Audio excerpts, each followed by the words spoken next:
Imaginez-vous dans une arène gigantesque, les cris de milliers de spectateurs résonnant autour de vous, le sable chaud sous vos pieds, teinté du sang des combattants. Le combat à mort, le fracas des armes, la clameur de la foule. Voilà ce qui vous attend dans cette vidéo. Mais ne vous y trompez pas, derrière le spectacle se cache une histoire complexe, pleine de rebondissements, de révoltes, de drames humains et de mythes qui perdurent encore aujourd'hui. Vous êtes prêts? Alors c'est parti pour un voyage inoubliable au cœur de l'arène. Les origines des gladiateurs, entre croyances funéraires et héritage troyen. Pour comprendre l'origine des gladiateurs, il faut remonter bien avant les fastes du Colisée. La gladiature, cet art de combattre à mort pour divertir, trouve ses racines dans les rites funéraires des Étrusques, un peuple voisin des Romains. À l'origine, ces combats avaient pour but d'honorer les défunts. On pensait que verser le sang d'un guerrier apaiserait les âmes des morts et leur permettrait de trouver la paix dans l'au-delà. Une autre légende, ancrée dans la mythologie grecque, relie la naissance de la gladiature à la guerre de Troie. Certains croient que ce type de combat s'inspire des duels homériques entre héros tels qu'Achille et Hector. Mais à Rome, les rites étrusques priment dans l'origine historique. C'est ainsi que les premiers combats de gladiateurs, les munera, étaient des cérémonies religieuses, presque sacrées, avant de devenir un divertissement macabre pour la foule. Au fil du temps, les munera se sont transformés. Ce n'était plus seulement une cérémonie funéraire, mais un spectacle à part entière. Les premiers gladiateurs étaient souvent des prisonniers de guerre, des esclaves ou des criminels condamnés. Leur vie ne valait pas plus qu'un jeu de hasard. Le but était simple, combattre pour survivre. Mais à mesure que la popularité des jeux augmentait, la gladiature se professionnalisa. Les gladiateurs devenaient des stars. Certains hommes, même libres, souvent ceux qui s'étaient trop endettés, choisissaient volontairement de devenir gladiateurs. Ils signaient un contrat avec un laniste, le maître des gladiateurs, qui les entraînait et les nourrissait dans un ludus, école pour gladiateurs.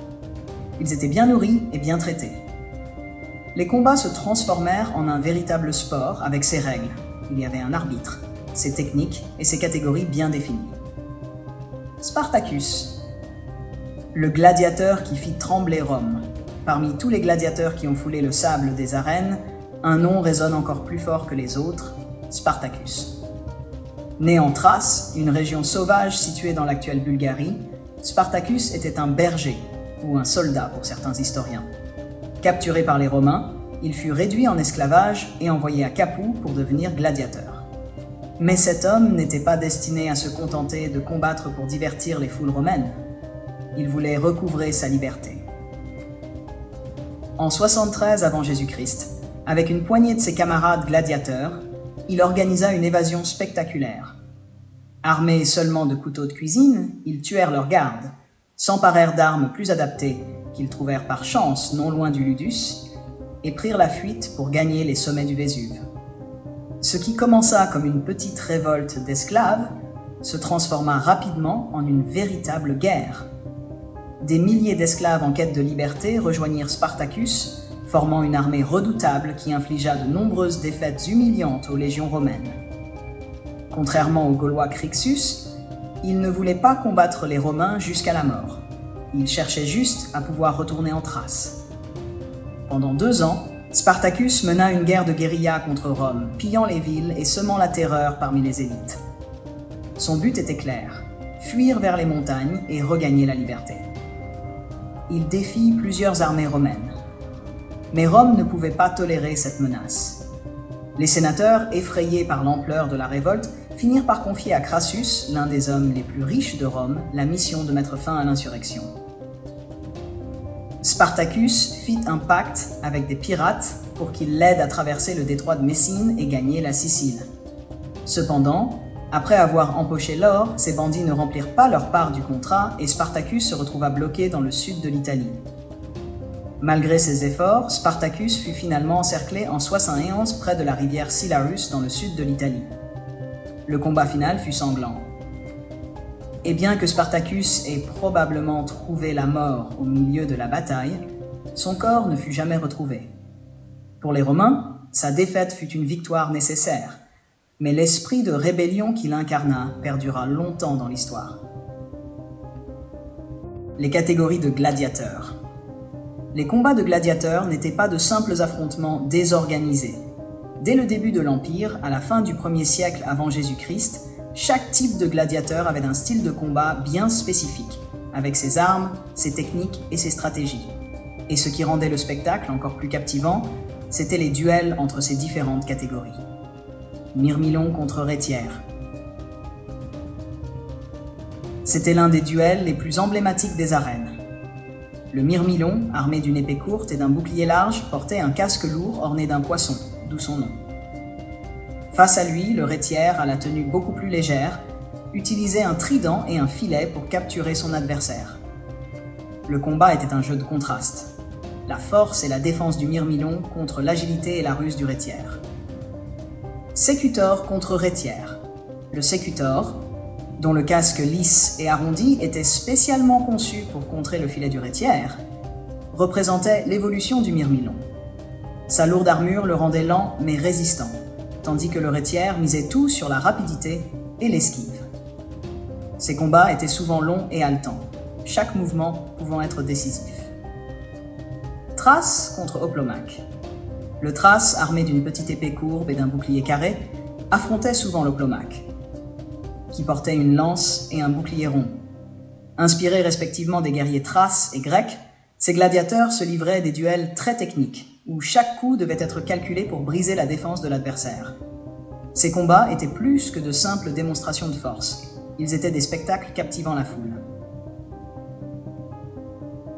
Le pollice verso, le pouce qui décidait du sort.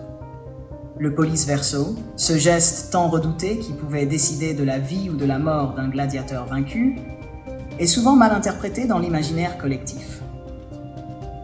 La scène du pouce baissé, signifiant la condamnation à mort, est devenue emblématique grâce à des films et des peintures célèbres, notamment celle de Jérôme. Mais la réalité est plus nuancée. D'après les travaux d'Éric Tessier, ce pollice verso désignait en réalité un mouvement du pouce, souvent tourné vers le perdant, pour demander l'exécution.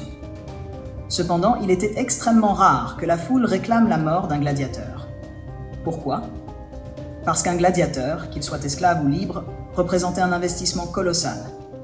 Le former, l'entraîner, le nourrir et l'équiper coûtait cher, très cher.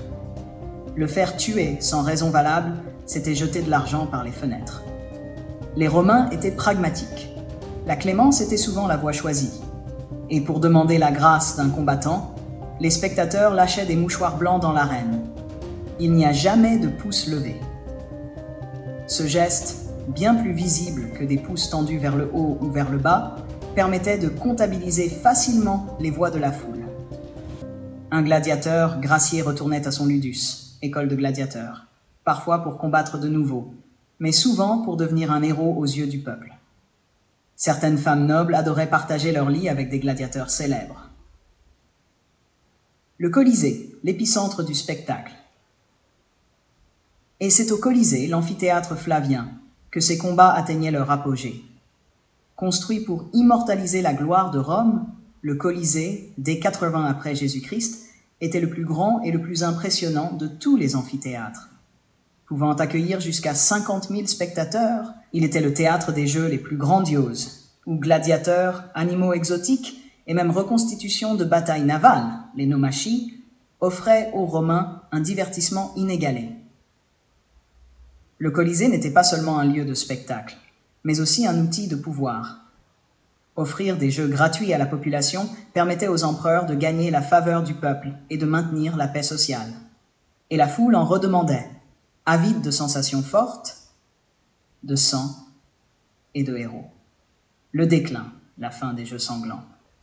Mais les jeux de gladiateurs avaient une fin. À mesure que l'Empire romain se christianisait, ces spectacles de mort et de violence commencèrent à être mal vus. Les valeurs chrétiennes, centrées sur le respect de la vie et la miséricorde, contrastaient de plus en plus avec la brutalité des arènes. En 404, l'empereur Honorius finit par interdire les combats de gladiateurs, marquant ainsi la fin d'une ère. La gladiature disparut, mais son empreinte sur l'histoire est indélébile. Aujourd'hui encore, les gladiateurs fascinent et inspirent, symbole d'un passé où le destin des hommes se jouait au cœur de l'arène, sous les acclamations d'une foule en délire. Voilà, c'est tout pour cette vidéo sur l'histoire des gladiateurs. N'hésitez pas à la liker, à la partager et surtout à vous abonner pour plus d'histoires captivantes.